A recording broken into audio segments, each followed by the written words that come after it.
So you can see that he's taking cuts.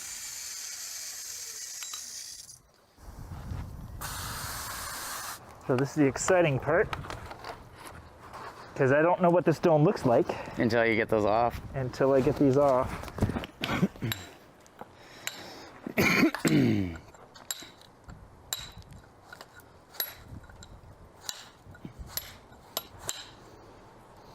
It's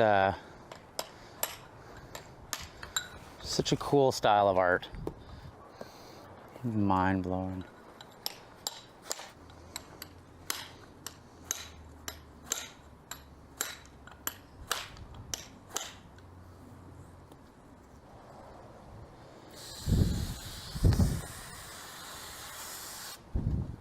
Yeah, some nice coloring in there. Oh yeah. Yeah. That's so cool. There's gorgeous colors in there.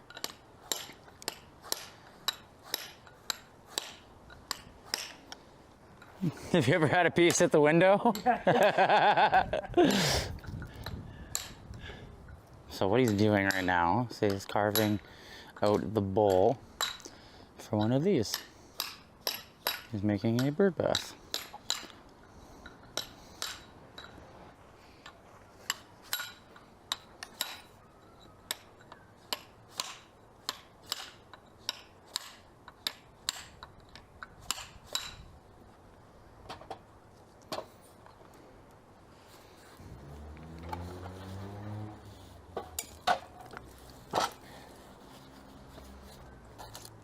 Yeah, it looks like it gets darker as it goes in. Yeah. We're gonna try I like the tiger stripes though. a little bit of shaping. Yeah.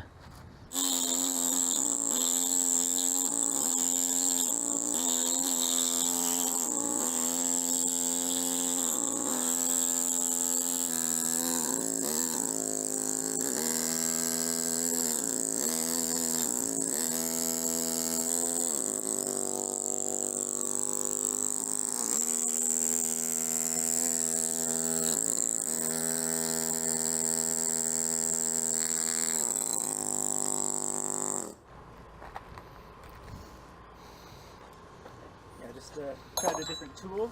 So cool. We've got so you can see the difference between the pneumatic, and then this is just the manual. Yeah, it's crazy to think that that's how things were built back in the day.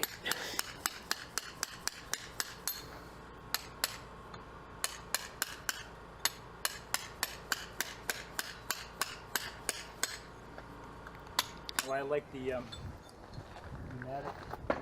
Yeah, because he just makes it nice and easy for you. And we'll just smooth that out with this guy.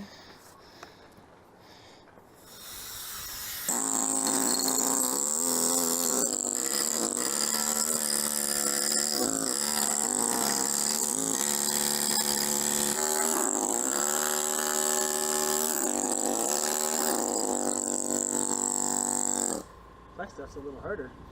Yeah, it looks like it's harder to push through. That's so cool.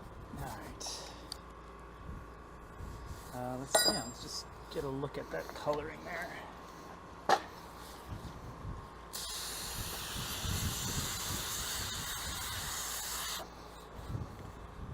So much different steps, eh?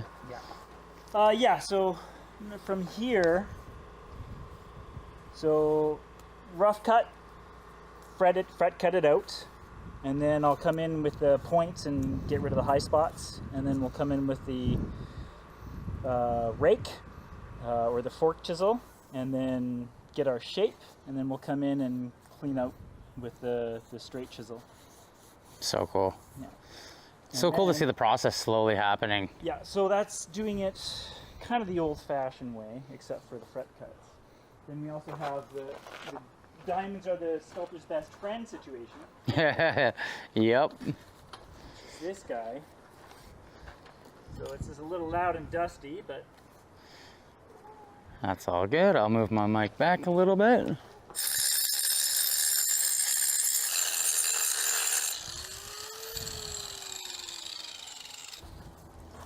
see, it's got all these spots. Really interesting. really like finding new stones. Right. Each one has its own Really, story. really interesting. I might grind the whole thing down. Just to get those colors pop out a little more. Well, as you can see here, so this is all surface stone, so it's been weathered and eroded. Yeah.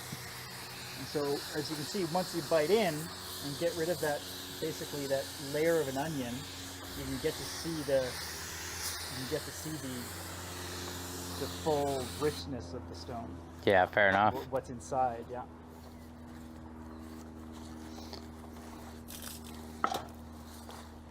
Very nice. So yeah, I'd probably come in deeper, get a nice dish out of there. Also, what I'm on the lookout for is where the stone breaks in kind of a consistent way, and that's kind of here. You can kind of see what's happening there. So my guess, and I can see it over here, is there's actually a crack that runs right through here. Oh no. Yeah, and so the crack is fused, but it's still it's fused with the. I'm not sure how. So we can sound the stone and see if it's whole or not.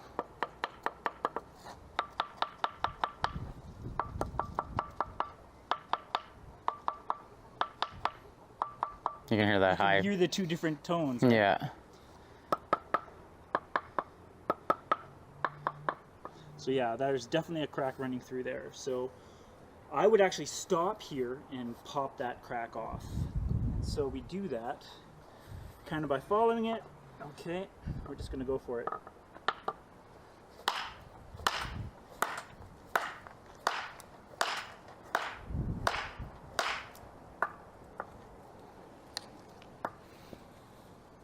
Harder than I expected.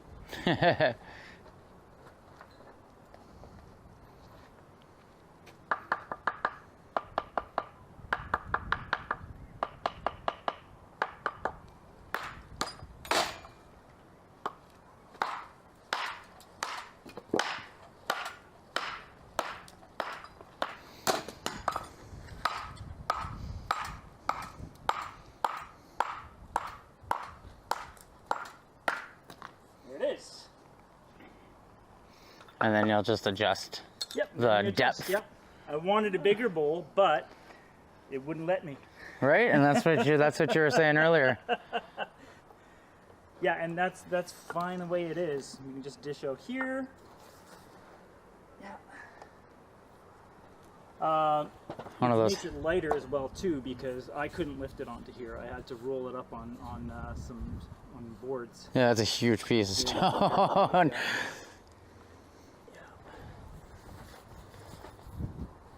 Sad that you don't realize the crack until you get deep enough in to realize it, hey?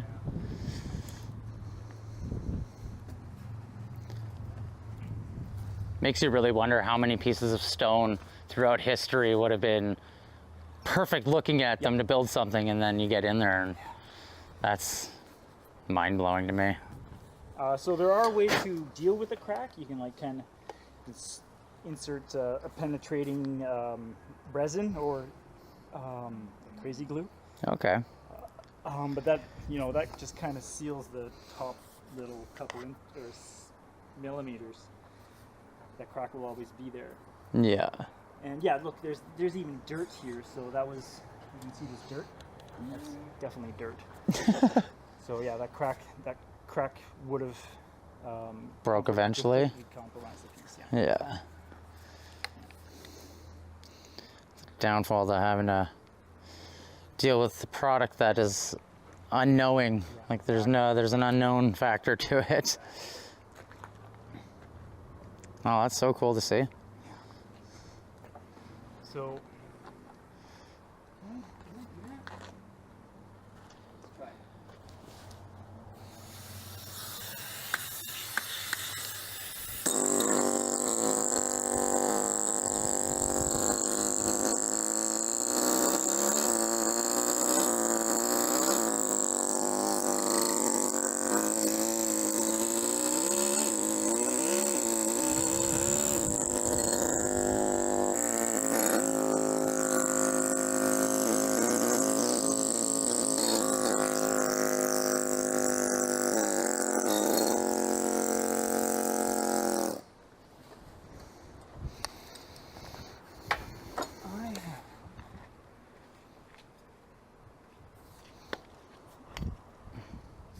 Some really cool spots and markings in there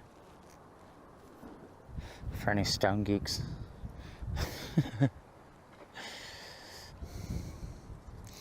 And this is the sand sculpture that he's had up for, I think he said about a year.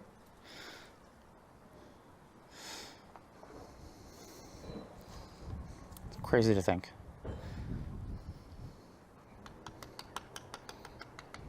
Oh, you can little chisel?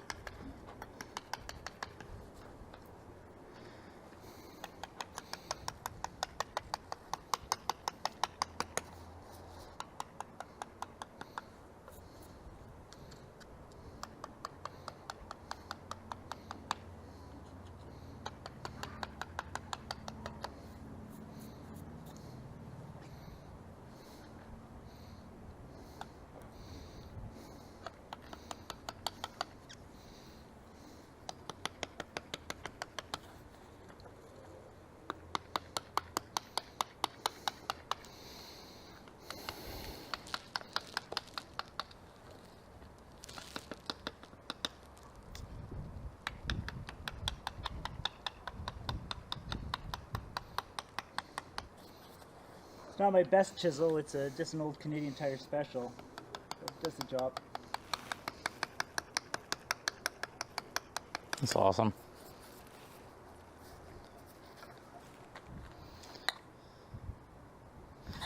Such a cool concept.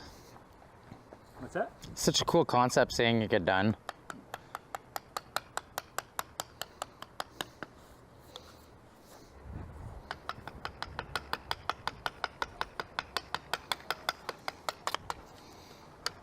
I'm just freehanding. I just clued into what you were doing.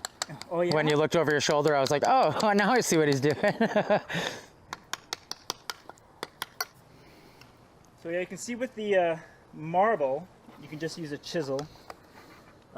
With granite, does absolutely nothing. Yeah. Other than dull my chisel. That's the thing is this is, Alabaster. so that's alabaster. Yeah. It's like a chalky almost. Yeah. Okay. Just hand. Wow. So yeah, it's really good to start with a soft stone. Yeah, I can see that. Because you get to learn the tools and such like that, and you can just work by hand. And then, yeah, gradually move up and up, like alabaster, soapstone, to marble, to the granite. So alabaster's the softest? Alabaster and soapstone pretty much are they're the softest stone. Is this a local piece? I've got a piece of soapstone here. That is such a beautiful stone. So that's a chunk of soapstone. You can just see. It almost carves like soap. It's even with a dull chisel. That's insane. Is this piece local? No, this is Turkish, I believe. Wow. So you had to order that piece in? Yeah. How much did that cost? I used to work at a stone supplier who would bring in big boulders. Oh, okay. And so my job was to chop them up. And take the pieces home. I would take any off. Yeah. Yeah, that's awesome. It's got some stunning colors in it, especially the red, brown in here. Yeah. Do you ever find you cut into a rock and then you're finding clusters of stone like gems? Like quartz compounds and stuff? Gems. I found what are those called? Little red ones. Garnets? Garnets, yes. Okay. Yeah. Where's that garnets going? I haven't found clusters of gems, no. What I do find a lot is fossils. That's what these are here. That's a fossil and that's a fossil. Not sure what of, but you'll find lots of fossils in the sedimentary rock, right? Okay. So a marble is a sedimentary rock that's been a limestone that's been heated up again by the ground or compressed, so it's been metamorphized. This is a soapstone. It's a beautiful color. Car's really nice, but then we've got these inclusions. Where is it? That they're a lot harder than typical. Well, it happens occasionally if it's not, it's not pure. I can't really find it.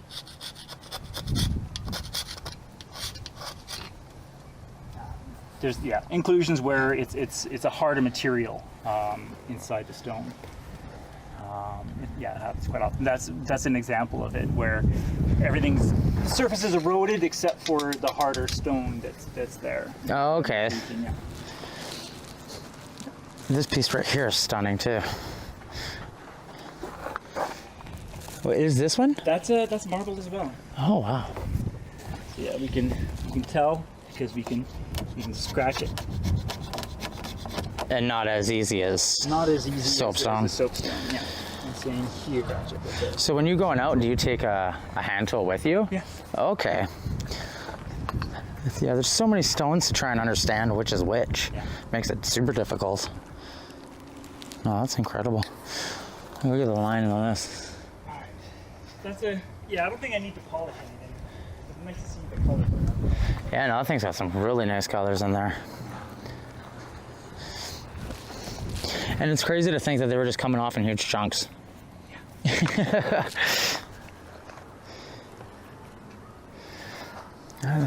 So, I could use a polisher for a minute just so we can see what those colors are there. Just for a second. Yeah, no worries.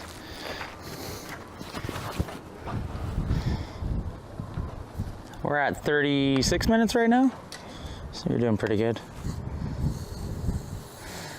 Here comes the fun part.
I can kind of really get a sense of the colors when we just give this quick polish.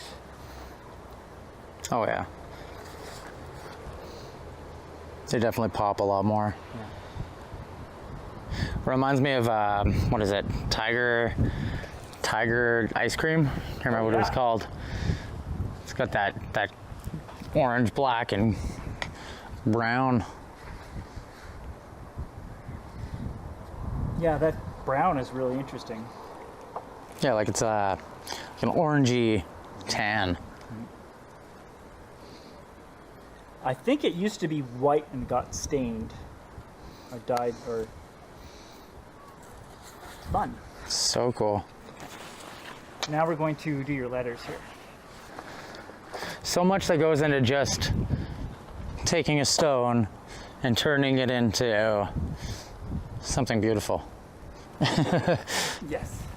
So much work. Like, how many hours did that one take? Well, this stone took just an hour. I just had to chop the bottom and chop the top off here. This one, I had the rock, I dished it out, and then came in and used a bushing hammer to create this texture on the surface. Just to get rid of the chisel marks and all the angle grinder marks. So I would say, yeah, that took about 24 hours. Wow. That's actually surprisingly a lot shorter than I thought. I love this. Yeah. Yeah, but stone bird. So cool. Let's take a peek inside the studio too, if you like. Oh yeah. Yeah, I think this is one of the ones that I was talking about where it's like, how do you look at a rock and make it that? Or wood, and like, how do you do it? I don't. So, sometimes I take a picture of my rock. I'll stand it up, take a picture of my rock, print it, and then draw on that picture. Oh, okay. That helps as well too. That is gorgeous. Do you name your pieces? Yes. This one I'm calling Storm Cloud. That's so cool. Is that on a base that slides, or is it just that light? Nope, it's very heavy. So, just for an example. Oh, okay, you do have it on a piece. That's what I was wondering, because wow. That is so cool. Yeah, it's very heavy. That's why I was like, yeah, you're moving that with like a finger. There's no way it's that. That's incredible. And then this. Yeah, what is this? That's one of my first sculptures ever. So yeah, I told you my girlfriend told me to find soapstone or try soapstone. Yeah. And so this is one of the larger pieces one of my first larger pieces that I made. And so during this time, my father gave me a Dremel, my first Dremel. And so you can see I took advantage of the tool and started learning. I learned to Dremel off with this stone. So just playing with it, rocks. It is absolutely stunning. And the detail on the side, is that just random? Yes, it has no meaning. That's so cool. It looks like a Mayan, some of the Mayan temples and stuff. I love it. Yeah. That's so cool.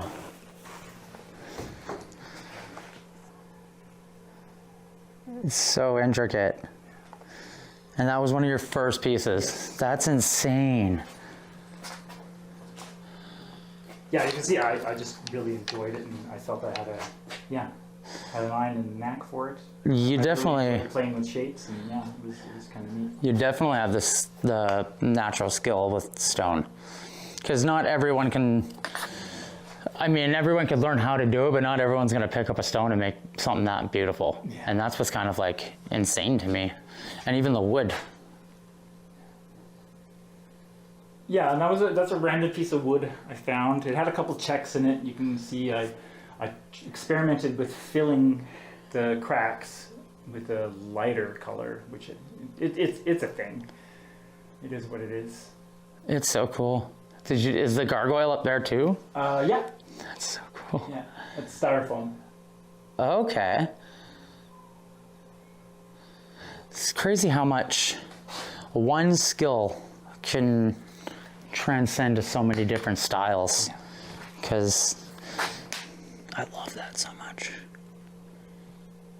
I love how when you look inside it through the light, you can see it moves. Yeah. And it's the translucency of alabaster is amazing. So that boulder there, that's what alabaster looks like. On the outside. Yeah. That's basically what they start like, yeah. That's crazy, and then it turns into that glass. So yeah, it's hard to see what's inside until you start digging in. Yeah, and that probably makes it very difficult. Yeah, very much so. You could spend thousands of dollars on a piece of stone that is garbage. Yeah. So technically this one is a piece of garbage because it's got these inclusions on it, right? And so that's funny because I think that's what adds to it. It's not completely clear and white. That's what that's your ideal right here. But then, yeah, we got a couple of cracks and fractures, but those are natural. Like, it's not going to fall apart. They're just natural inclusions. Same here. But yeah, for me, it's the inclusions add a delicate beauty. I think, is that wabi-sabi? Mm-hmm. Yeah. Yeah, it does, because, like, if they all looked clear and perfect, then they wouldn't each have a soul. Yeah. And I think honestly, out of them all, I like this one the most because of that. Yeah, that's what makes stone so gorgeous, right? Exactly. How long do one of these take? These take about 5 hours. Wow. 5 to 8 hours. That's insane. It's yeah. magic. And if you add, for more detail, it takes longer. Yeah. Absolutely gorgeous. Yeah, I don't think that's including the sanding too. Usually a couple hours of sanding as well. Do you build the bases as well? Yes. That's so cool. Yeah. Have you ever had a gallery done where you've like brought your stuff to? Yeah. That's so wicked. How was that? Yeah, it was great. Yeah, there's a gallery in Oak Bay. Took a lot of my pieces. Oh, okay, sweet. Yeah, they were very sculptor friendly. And yeah, you normally had about 6 or 7 pieces in there at a time. So all different, yeah. But with the film industry, it kind of pulled me away from sculpting stone. That's pretty much all I've done for the last 8 years, except for some sand sculpting events and the occasional commission. Okay. So yeah, I haven't really done too much stone carving. Maybe just a couple a year. But I'm still finding stone because yeah, I'll be retired soon. Yeah, fair. Yeah. And then getting on to the building them. Yeah, exactly.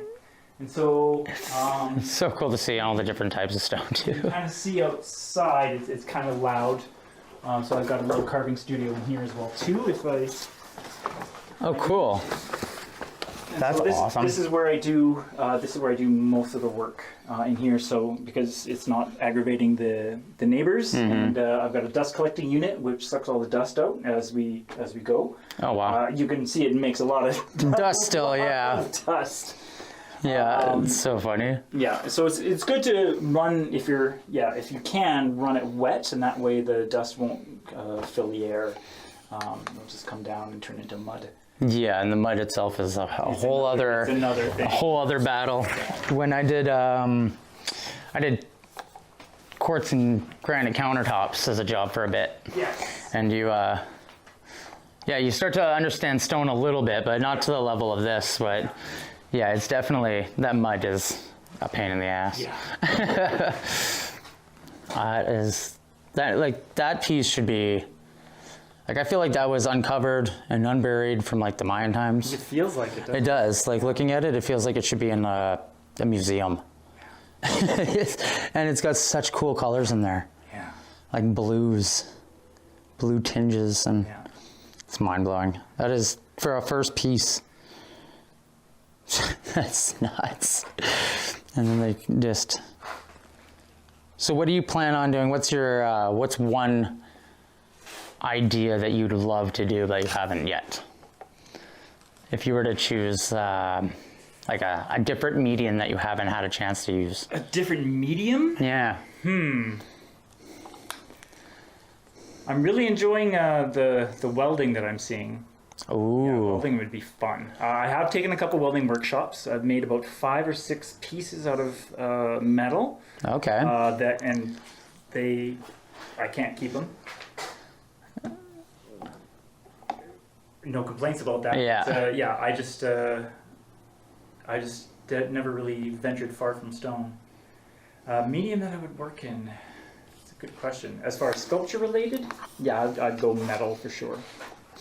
I definitely think you should meet Scott. I'm just going to turn this up so we can catch your voice too. Scott Panov, my buddy who does the metalworking. Yeah. And I think getting the 3 of you guys together would be absolutely nuts to see what the 3 of you created, or just like concept-wise came up with, because one's stone, one's glass, and one's metal, so it's kind of like, what can you do? You can do so much. So these are the ones you said have been standing for a year? Yeah. That's crazy to me. Yeah. At some point, did they eventually just turn into a stone themselves? Well, not necessarily a stone. Just turns into sandstone? Like the clay cliffs. That's what they turn into. This is such a cool thing. So this is like what you do majority of the time at the moment right now, is doing sand and... I love sand sculpture. Yes, majority of the... I wouldn't say majority of the time. Majority of the time I'm working in film. Yeah. So that's 60% of my time. I'd say 20% is sand. I usually do about 5 or 6 events a year. And then the rest is stone carving. That's so cool. Carving whatever I fancy. I chopped down the tree in front of my house. You see that giant stump? Yeah. And so I've got another shop where I do my heavy carving. Okay. So yeah, I don't do much here anymore because it's almost industrial. Fair enough. Yeah, I'm creating I'm creating lots of dust, and so I've got another shop, or I'm renting a shop in Okanagan Falls. That it's one building on like 16 acres. Oh, okay. So I can make as much. Yeah, exactly. As I want. That's perfect for what you need. Let's give this a little bit of shape. Using a trowel. That's awesome. This is called the curry comb. Like, I love the fact that it's like, as kids, we grew up enjoying playing with sand. Yeah. And you get to play with sand as an adult. Well, one of my first memories is when I lived in Ontario. As a kid, I think 6 or 7 years old, my father dumped a giant pile of sand. He was going to use for the driveway, but it sat there for a year without him using it. So that was my playground for a whole year, which is, as a child, that was a lifetime. Yeah. Yeah. And so, I would, make highways and little tunnels for my cars and my trains. That's so cool. Yeah. So, you were saying how to get your child into arts. Sand. And show them as many different things as possible and how to do them. Fair enough. And teach them, just even small workshops and stuff like that. Get them, even if they don't want to do it, just say, okay, try this, try something, because you never know what you like unless you try it. Yeah. Right? Oh, it's true. And you're never gonna know if you can do something unless you try it too, or if you, even if you like it. So I'm a big proponent of trying anything and everything. Sounds interesting or not. Yeah. No, it's true. We've got an overhang, which is nice. Adds to the wow factor. Right? You see a piece fell off here. We'll fill that back up. And then a piece up here.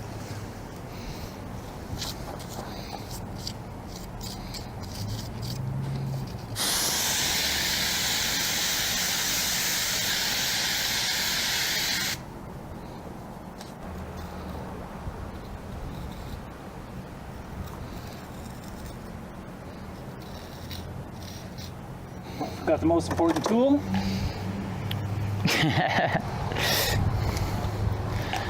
Straw.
So cool to see it getting like the little increments that it takes to come out.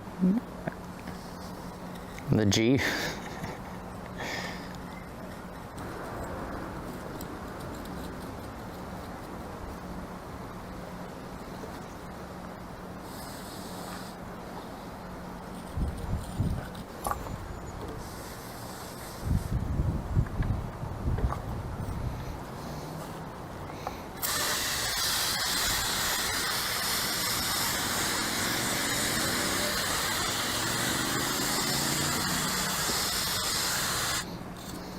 Yeah, it was an artist in the Kootenays who brought me to the sand world. Peter Vogelaar. It's so cool. Yeah. Sand is probably my new favorite medium. I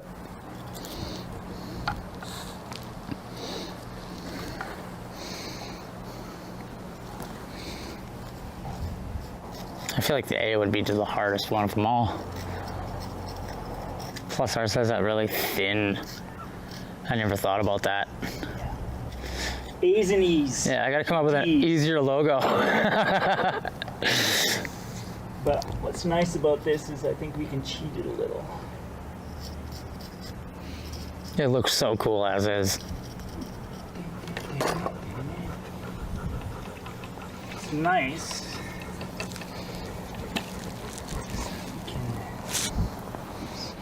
I guess, yeah, that's where sand is beneficial versus stone and other things you can add to it.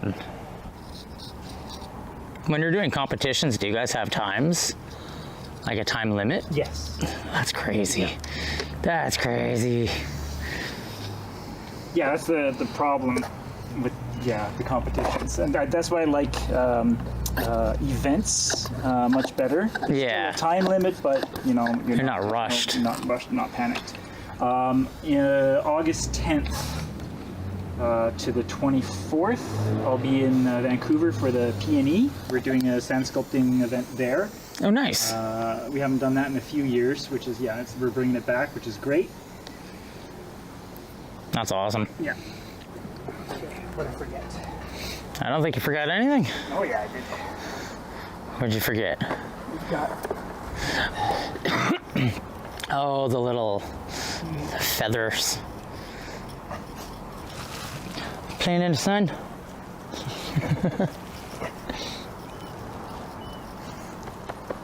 How's it going, bud? Why are you all dirty?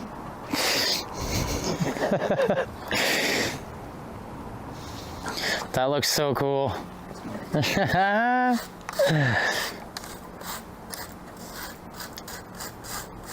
Love it.